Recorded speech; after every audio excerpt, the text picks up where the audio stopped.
እንዴት አደራችሁ? በያላችሁበት ሰላምታ ይድረሳችሁ። እንደተለመደው በጠዋት ተነስተን ጨዋ ፀሐይን ከጀርባችን አድርገን ወደ ኦፊስ ወደ ስራ ጉዞ ጀምረናል። የሞፈር ቲሸርት ለብሼ በሞፈር ካፌ ጋር እያለፍኩኝ ነው።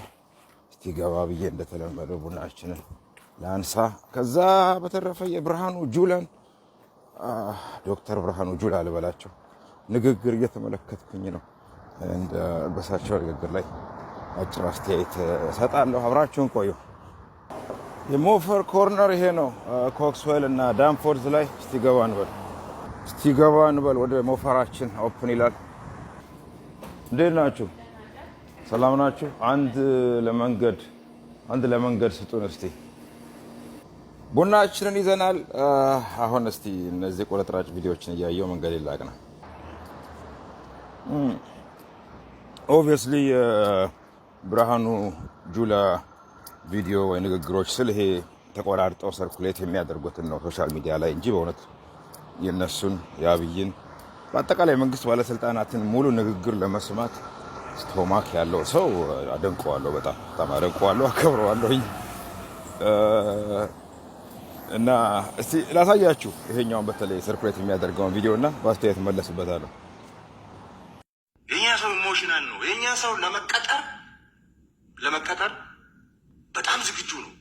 እንዴት እንደሆነ አይገባኝም። የሌላ ሀገር ሰው እኮ እንደዛ አይደለም። ግብፅ ሄደህ እኮ ጸረ ግብፅ ናሽናል ኢንትረስት የምታሰልፈው ሰው ገንዘብ ሰጥተህም እኮ አታገኝም።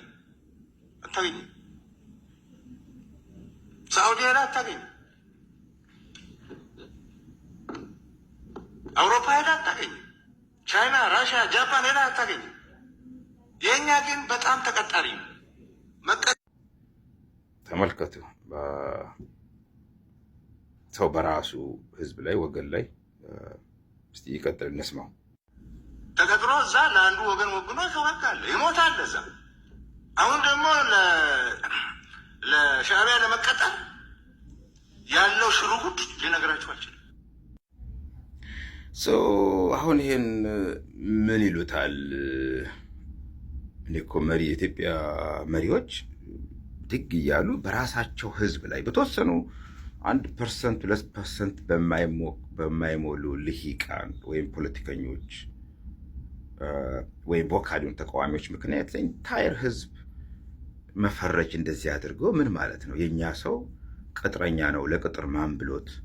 ገና ለገና አሁን ከኤርትራ ጋር አብረው ተቃዋሚዎች ሊወጉን ይችላሉ ብሎ የማይመለከታቸው ሪሰርች ያላደረጉበት ያላጠኑት ነገር ስለሌላ ሀገር ሁሉ አሁን ስለ ግብፅ፣ ስለ ቻይና፣ ስለ ጀርመን ሁሉ አሁን ብርሃኑ ጁላ በምን እውቀታቸው ስለሌሎች ሀገሮች ፖለቲካል ሂስትሪ ትንተና ውስጥ ሁሉ በግምት ካልሆነ ኤንድ ብዙ ጥያቄ ያስነሳል። አንደኛ በዚህ አይነት ኖውሌጅ ኢንፎርሜሽን ነው ዲሲሽን ሜኪንግ እኮ ማለት ነው አለው ውሳኔ አሁን በሀገር ጉዳይ ላይ ሲወስኑ እንዲህ አይነት የስማ በለው ልቅምቃሚ መረጃዎችን ይዘው ጥልቅ የሆነ እውቀት ሪሰርች ምርምር ባለሙያ ሳያውቀው ነው እኮ ማለት ነው የሚወስኑት ውሳኔዎችን። ጀጅመንታቸውን በጣም ኮስችን እንድናደርግ ያደርጋል። ሁለተኛ የጦር ጀነራል በመሰረቱ ወታደራዊ ጉዳዮች ላይ ብቻ ነው እንጂ ብድግ እያሉ በየጊዜው ይህም ሰውዬ ኢቨን የተሻሉ ናቸው። ባለፈው የዛሬ ነው ወራት ወይ ዓመት በፊት አለምሸት ደግፌ መሰለኝ እንደዚሁ ብድግ ብሎ እኛ እንወጣለን፣ እንደውም ኢትዮጵያ ጦር ሰራዊት መከላከያ ከአማራ ክልል ይወጣል ብሎ ብድግ ብሎ ተናገሩ። በዛ በነጋታው ደግሞ ቃል አቀባይ ሌላኛው የመከላከያ ቃል አቀባይ መሰለኝ አይ በፍጹም እሱ የእሳቸው እምነት ነው፣ በፍጹም እኛ አንወጣም ደግሞ አሉ። እና ብድግ እያሉ የጦር ጀኔራሎች ፖለቲካዊ ጉዳይ ላይ ወይ አንደኛው የብልጽግና ፓርቲ አባላት ከሆኑ በተለይ ኤታማዦር ሹም ይሄ ቺፍ ኦፍ ስታፍ አይ ቲንክ ኢንዲፔንደንት የሆነ ገለልተኛ የሆነ ፖዚሽን መሰለኝ የሀገሪቱን ብሔራዊ ጥቅም እንጂ አንድ ፓርቲን ኢንተረስት አይደለም ማስጠበቅ ያለበት። እና ብድግ ብለው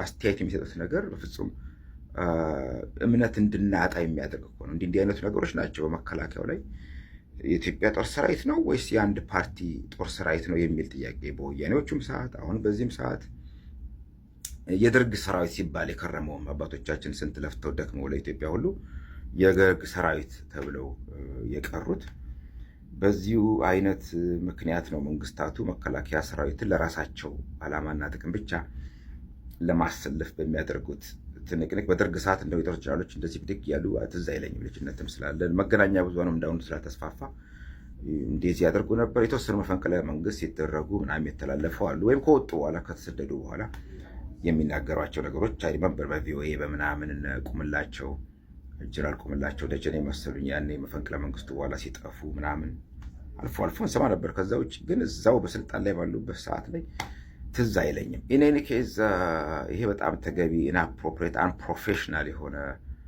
ስቴትመንት ነው። ከዛ በተረፈ ከኤርትራ ጋር መስራትን በተመለከተ ገና ለገና ሊሰሩ ይችላሉ እና ቅጥረኛ ብለን እንፈርጃቸው እናሸማቃቸው ተቋሚዎችን ለማለት ከሆነ አይ ቲንክ ይሄ የራሱ አሁን ያለው መንግስት እኮ ሴት ያደረገው ፕሬሲደንት ነው ከኤርትራ ጋር መስራት አይደለም። በትግራይ በነበረው ጦርነት ጊዜ ከኤርትራ መንግስት ጋር እንደሰራ ኦፊሻሊ ራሱ አመስግኖ አክቹዋሊ በጣም ምስጋናቸውን ከፍለን አንጨርሰውም በታሪክ ሲታወስ የሚኖር ነው ብሎ ራሱ እንደውም የተናገረው ንግግር ሁሉ አለ እኮ አይደለም። እስቲ ከሱ እንደውም ትንሽ ቀንጭበን የተወሰነ እንስማ። ትግራይ ውስጥ ገብቷል ከሚል ጋም ሰፊ ነገር ይነሳል። ይህንን ትንሽ ነካ አድርጎ ማለፍ ጠቃሚ ይሆናል። በመጀመሪያ ወዳጅም ጠላትም ማወቅ ያለበት የኢትዮጵያ ሕዝብና መንግስት የሀገር መከላከያ ሚኒስቴር ክህደት ተፈጽሞበት በገዛ ወገኖቹ ጥፋት ሲካሄድበት የኤርትራ ሕዝብና መንግስት ወደሱ የሄዱትን ወታደሮች የያዘበት ወደ ፈለጉ እንዲሄዱ የደገፈበት መንገድ የሁል ጊዜም የኢትዮጵያ ውለታ ነው። ማንም አክቲቪስት ነኝ ብሎ በተናገረው እንትን የሚበላሽ ጉዳይ አይደለም። አንድ ነገር የተከበረው ምክር ቤት እንዲገነዘብ የምፈልገው በችግር ቀን ሰው አብሮ አይቆምም። እንኳን ሰው የራስህ ጥላ ጨለማ ሲሆን ይከዳል። ጥላን የምታየው ብርሃን ሲኖር ነው ሲከተል የምታየው። የራስህ ጥላ ብርሃን ሲኖር ይከተላል፣ ጨለማ ሲኖር ይሸሻል። ከኤርትራ መንግስት ጋር 4-5 ጊዜ ከፍተኛ የስራ ኃላፊዎች ወደዛም ወደዚህ ልከን ስንነጋገር ቆይተናል። የኤርትራ ወታደር የኢትዮጵያን ድንበር አልፎ ያለባቸው አካባቢዎችን በሚመለከት የኤርትራ መንግስት የሚያነሳው አርጊውመንት ላለፉት 20 ዓመታት የኢትዮጵያ ወታደር የነበረበት ምሽግ በኢትዮጵያና በኤርትራ መካከል ድንበር መካከል የነበረበት ምሽግ ለቃችሁ ሄዳችኋል። የቲፒኤልኤፍ ኃይል ላለፉት 20 ዓመታት ከፈጸመብን በደል በተጨማሪ አሁን እንኳን ወደ ውጊያው እንድንገባ ሮኬት ተኩሶ ጋብዞናል። አሁን ደግሞ እናንተ ይህን ምሽግ ለቃችሁ ወደ መካከለኛው ትግራይ ጠላት ፍለጋ እየሄዳችሁ ስለሆነ እዚያ ስታጠቁት ተገልብጦ ወደኛ ሊመጣ ይችላል። የናሽናል ሴኪሪቲ ኢሹ አለብን። ለዚህ ብለን ድንበር አካባቢ ያሉትን ቦታዎች ይዘናል። ነገር ግን የእናንተ ወታደር ስራውን ለቆ ምሽጎቹ የሚቆጣጠር ከሆነ በማግስቱ እኛ የለንም። ይሄ ለጊዜው በቅርብ አጋጣሚ ያገኘሁት ቪዲዮ ነው እንጂ ሌሎች ብዙ ቪዲዮዎች አሉ። የኢትዮጵያ መንግስት ራሱ ብልጽግና ከኤርትራ ኃይሎች ጋር እንደሰራ ያመነበት የተናገረበት እና ያን ፕሬሲደንት ሴት አድርጎ ሲያበቃ ጀነራሎች ሁሉ ብድግ እያሉ በየተራ ሲያሞካሹ ሲያመሰግኑ አብረው እንደሰሩ ሲናገሩ ከርመው አሁን ኦሎፌሰደም ብድግ ብሎ ከኤርትራ መንግስት ጋር ገና ለገና ጦርነት ግጭት ውስጥ እንገባለን፣ ከገባን ደግሞ አንዳንድ ኃይሎች አብረው ሊወጉን ይችላሉ ብለው በቅጥረኛነት ዘኢንታየር እነዛን ኃይሎች ብቻ ነጥለው ሳይሆን ህዝቡን የኛ ሰው ምን ማለት ነው? የኛ ሰው ለቅጥር ማን ብሎት ቅጥረኛ ነው እንዴት ይባላል? እኔም ቅጥረኛ ነኝ እንደማለት እኮ ነው። ይሄ በጣም አናክሰፕተብል ነው። እንዲህ አይነት ቋንቋ ንግግር ሰው ለሚመራው ህዝብ ለራሱ እንደዚህ ተብሎ አይነገርም። ባለፈው ሳምንት ራሱ ጠቅላይ ሚኒስትሩ የኢትዮጵያ ህዝብ አይኑን ገልጦ ማየት አልታየው ብሎ ነው እንጂ ለምቷል፣ አብቧል፣ በልጽጓል። እንዴ ታየኝ እኮ የካናዳ ጠቅላይ ሚኒስትር ስለ ካናዳ ህዝብ ኑሮ የአሜሪካንን ወይ የአውሮፓውያንን ምስክርነት ሲጠይቅ ይሄ በጣም የመጨረሻ አናክሰፕተብል የሆነ አፕሮች ነው። ከዛ ህዝቡን አንደርማይን የማድረግ የማጣጣል የማናናቅ ንግግር ተገቢ አይደለም። ኦኬ ህዝብ ነው መከበር አለበት። ስልጣናችን ራሱ መንግስት ስልጣን ላይ ያለ ሰዎች የመነጨው ቴዎሬቲካሊ ከህዝቡ ነው።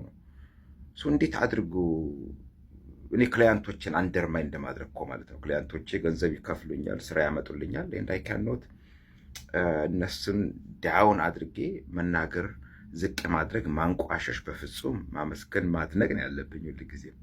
ኢቭን ቢሳሳቱን ቢያጠፉም እንኳን የተወሰኑ ግለሰቦች ሊያጠፉ ይችላሉ፣ የሚደብር ባህሪ ሊኖራቸው ይችላል። በት ስቲል ደንበኞች ኦልዌይስ መመስገን መደነቅ ነው ያለባቸው።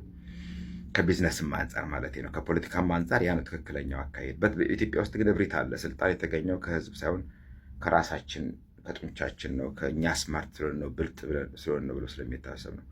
ኤኒዌይስ ይሄ ንግግር ስላበሳጫኝ ነው። ለማንኛውም በዚሁ ልሰናበታችሁ። መልካም የስራ ሳምንት ይሁንላችሁ። ሰኞ ነው፣ ቢዚ ቀን ነው። ወደ ስራችን እንመለስ።